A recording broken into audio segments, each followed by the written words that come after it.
A very good morning to my dearest students. Today we'll start off with a new poem, that is Animals. Animals, we know that in this planet of ours, the animals coexist with the humans. There is a difference between the animals and the humans. We all know about it. So first of all, let's come to what the poet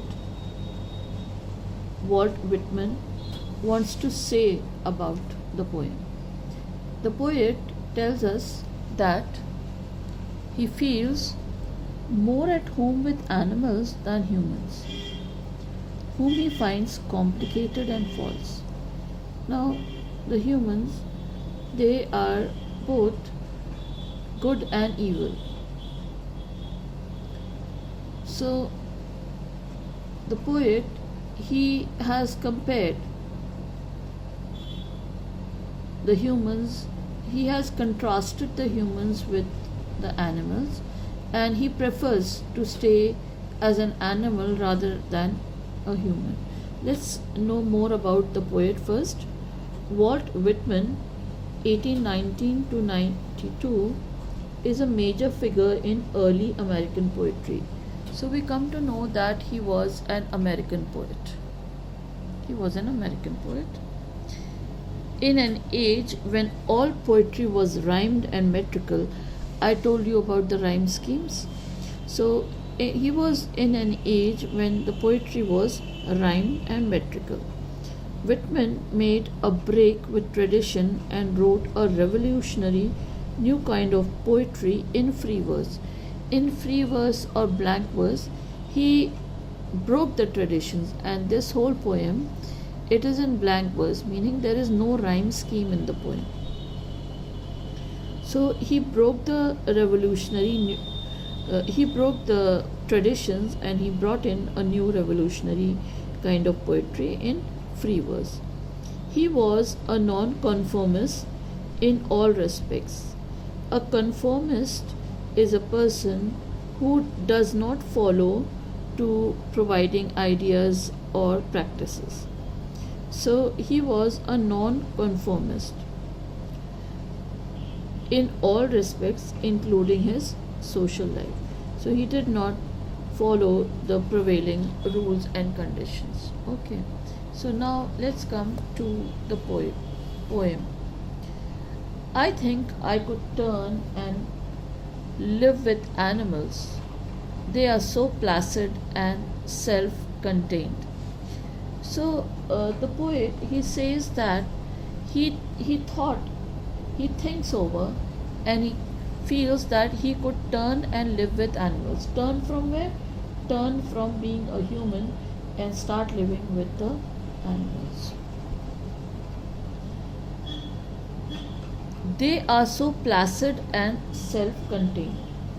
Placid, it means calm and peaceful, and self-contained meaning keeping themselves under control. So the poet says that he wants to live in the world of animals. Here we can say that the poet finds the world of animals better than that of human beings. He further says that he finds animals more peaceful than humans, and this is because he says animals are not running after worldly things like human beings. They are calm and they have no greed for worldly things or any kind of achievement, and they are self-contained.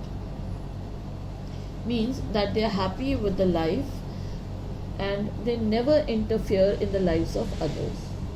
Whereas the humans, they have the habit of interfering in the lives of others. So the poet, he thinks that animals are better than humans for being calm and not interfering in the matters of others.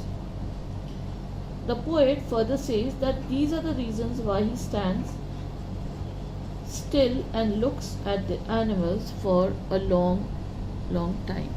So he stands and he looks at them.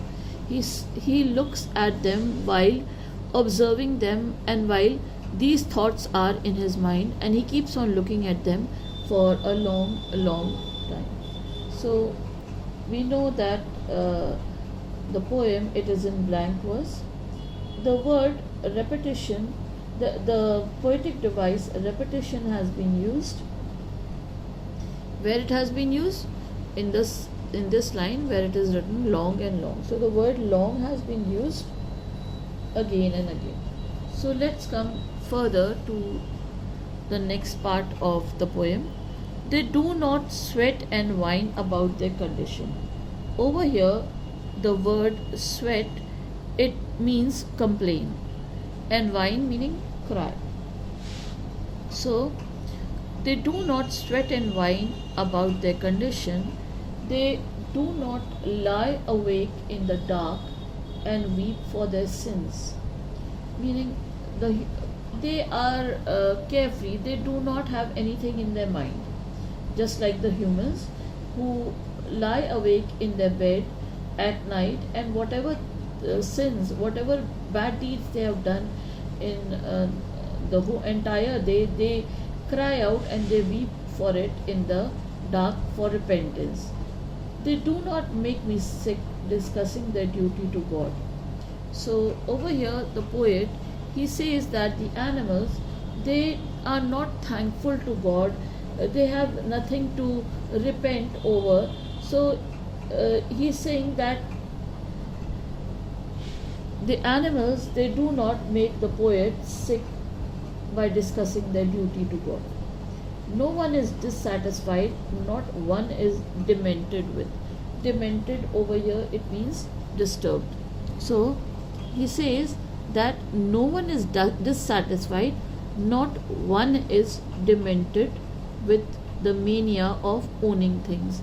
Meaning that not a single animal, he is running after the possession, or he is mad after the possessing thing, worldly things. So in the entire stanza, we see that just like he says that unlike humans, the animals, they don't complain of any misery. They never cry out loud like humans do to show what they have lost. They never stay awake in the night crying in repentance for the wrongdoings. And this means that the animals are different from human beings because they don't show anger or grief if something wrong happens with them. Then he further says that animals are very truthful because they never boast of their good deeds done in the name of God. He says so because most of the human beings, they do this. They try to show their good deeds and religiousness to others. And according to the poet, they do so in order to gain popularity among their fellows. So the poet thinks that the animals, they never irritate him by doing such things just to gain some praise from their fellow being. They stay happy with whatever they have, and they never run behind worldly things, and they never try to possess things of comfort or luxuries. They don't run after materialistic things. He says that none of them is mad behind owning the worldly things. So this is there in this stanza. Let's see the literary device or the figure of speech. Over here, sweat and wine. The metaphor is used over here because they refer to cries and complaints of human beings. The sweat and wine. Okay, now let's come to the next stanza. Not one kneels to another, nor to his kind that lived thousands of years ago. Now the poet is saying that the animals, they do not kneel or bow to anybody, any other animal. Just like the human beings who bow down to their ancestors, any of their ancestors in the form of saint or prophets. So not one kneels to another nor to his kind that lived thousands of years ago, not one is respectable or unhappy over the whole earth. So the poet is saying that all the animals, they are alike. uh, they do not uh, there is no segregation that one animal he is poor or another animal is rich, and just like the rich people they are respected, or the unhappy they are the poor who are unhappy, so they are just the same. All of them others are one and the same. There is no differentiation. So they show their relations to me and I accept them. They bring me tokens of myself. They evince them plainly in their positions. Now, he means to say that the tokens over here are the qualities, and saying that they bring me tokens of myself, meaning the qualities of the humans that the humans have forgotten somewhere. They are bringing, the animals are bringing those qualities to the poet, and the poet is accepting them. So that is what is meant over here. So events over here, it means shows or reveal.